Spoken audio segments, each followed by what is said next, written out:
అండి. సమ్మర్‌లో మనకి ఎక్కువ కూరలనేవి దొరకవు. టేస్ట్ కూడా పెద్దగా ఉండవు కదండీ ఆకుకూరలు. ఈ విధంగా మనం ఇంట్లో ఉండే పిక్కలతో గనక కూర వండుకుంటే చాలా బావుంటుంది. వీటిని చిక్కుడు పిక్కలు అంటారండి.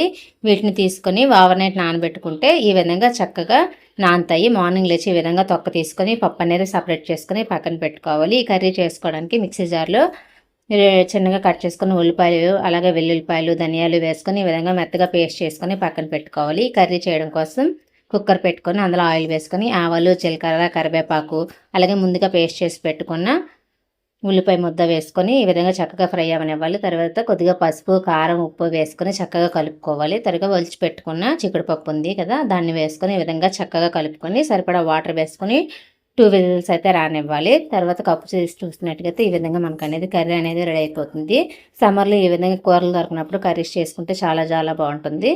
ఇది పిల్లలు కూడా చక్కగా తింటారండి. దీన్ని చిక్కుడు పప్పు కూర అంటారు. ఇది రైస్‌లోకి, రోటీలోకి చాలా బావుంటుంది. వీడియో నచ్చినట్లయితే లైక్ చేసి, షేర్ చేసి, సబ్స్క్రైబ్ చేయండి. Thank you.